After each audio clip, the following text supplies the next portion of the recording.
राय रखते हैं ओला पे? दीप, मेरे हिसाब से चार्ट देखने वाला स्टॉक है ही नहीं। मैंने अभी कुछ दिन पहले मेरी और अनिल जी की जब बात हुई थी, मैंने कहा था इस देश को कम से कम 500 भावेश अग्रवाल चाहिए, तभी ये देश महान बन सकता है। वैसे तो महान देश है, मगर वैसे ग्लोबली हम लोगों को लोग बहुत सीरियसली देखेंगे जब जो बड़े एंटरप्रेन्योर्स आएंगे, जैसे एलन मस्क आए, उन्होंने बहुत कुछ किया। आज वो डिपार्टमेंट ऑफ गवर्नमेंट एफिशिएंसी के, मैं ये नहीं कहूँगा मंत्री पद दिया गया, मगर उनको कार्यभार दिया गया।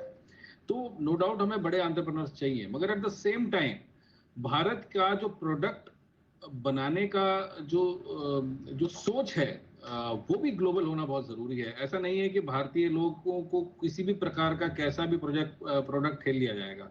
जब इतनी समस्याएं आ रही हैं, तो इतना सीरियस स्टेटमेंट कंपनी की तरफ से कैसे आ सकता है कि 90-95% हमने प्रॉब्लम सॉल्व कर दी है? तो this is kind of non serious thing, और ये बहुत ही लाइटली ले रहे हैं इंडियन कंज्यूमर्स को। तो मैं ये कहूंगा, ऑन वन साइड जब मैं कॉन्ग्रेचुलेट करता हूं कि भावेश अग्रवाल जैसे एंटरप्रेन्योर जो कि इतनी कम उम्र में इतना बड़ा सपना देख के इतना बड़ा काम कर सकते हैं, दूसरी तरफ क्या वो इनको उनको अलाउड है कि इतना नॉन सीरियस एटीट्यूड दिखाएं कि उन्होंने 10-15 दिन के अंदर ही सारी प्रॉब्लम सॉल्व कर दी, जबकि प्रॉब्लम वहीं की वहीं खड़ी है? तो मेरे हिसाब से ये एक बड़ा स्ट्रिक्ट स्टेप होगा अगर उनको सब्सिडीज हटा दी जाएंगी। ये बहुत अच्छा तो नहीं होगा, क्योंकि ये डिस्करेज कर देगा बहुत सारे दूसरे लोगों को काम करने से। मगर आई थिंक उनको सारे काम रोक के, फर्दर प्रोडक्ट डेवलपमेंट रोक के, जो मैंने सुना उनकी बाइक आने वाली है, जो उन्होंने आई थिंक अपने किसी इवेंट में बोला भी था कि हम बाइक लेके आ रहे हैं या और दूसरी प्रोडक्ट लाइंस ला रहे हैं, उन सबको रोक के I think they should set their house in order, और इनको अपना product portfolio, product offering, service offering बहुत अच्छी करनी पड़ेगी। चाहे वो सॉफ्टवेयर ग्लिचेस हैं, चाहे वो हार्डवेयर ग्लिचेस हैं, अगर आप प्रोडक्ट दे रहे हैं तो that should be world class. तभी हम लोग वाकई विश्वगुरु बन पाएंगे और उसका सपना देख पाएंगे। अदरवाइज मुझे लगता है इस तरह से नॉन सीरीज करेगी तो कुछ भी हो सकता है, स्टॉक बहुत नीचे जा भी सकता है। तो यहाँ से तो बिल्कुल पहली बात तो मैं बाइंग के लिए मना करूंगा, बिल्कुल बाय ना करें।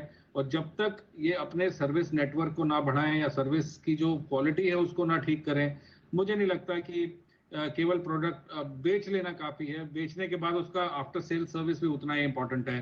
चाहे वो हीरो मोटोकॉर्प हो, टीवीएस हो, बजाज ऑटो हो, इन्होंने दशकों लगाए या 50-50 साल लगाए अपना सर्विस नेटवर्क बनाने में। तो इन्होंने बहुत पैसा खर्च किया, वक्त खर्च किया, लोग खड़े किए, नेटवर्क खड़ा किया है, ये आसान काम नहीं है। और इसके बाद इन्होंने ऐसा प्रोडक्ट ऑफर किया है, अगर उसके अंदर कोई प्रॉब्लम भी आए तो रिकॉल होता है, तो आप रिकॉल कर लीजिए सारे के सारे स्कूटर अगर जहां प्रॉब्लम आ रही है। अगर आप वाकई वर्ल्ड वाइड एक ग्लोबल प्रोडक्ट ऑफरिंग करना चाहते हैं तो एक रिकॉल कर लीजिए ना, सारे प्रोडक्ट्स को ठीक करके दीजिए। और इस तरह से नॉन सीरियस स्टेटमेंट कृपया ना दें, मीडिया को भी, इन्वेस्टिंग कम्युनिटी को भी, और जो एंड कंज्यूमर है उसको भी। वो बेसिकली अगर एंड कंज्यूमर खुश नहीं है तो मुझे लगता है over a period of time आपका प्रोडक्ट रिडंडेंट हो जाएगा, लोग उसको नहीं पसंद करेंगे और उसको छोड़ देंगे। ऐसे बहुत सारे केस स्टडीज हैं जहां पर प्रोडक्ट अच्छा ना होने की वजह से उसको त्याग दिया गया। तो मैं यही आग्रह करूंगा भावेश अग्रवाल एंड टीम से कि वो थोड़े इस बात पे मेहनत करें कि फर्दर डेवलपमेंट बंद करके रादर अपने सर्विस के ऊपर और प्रोडक्ट के ऊपर फोकस करें, जो ऑलरेडी इनके हाथ में है।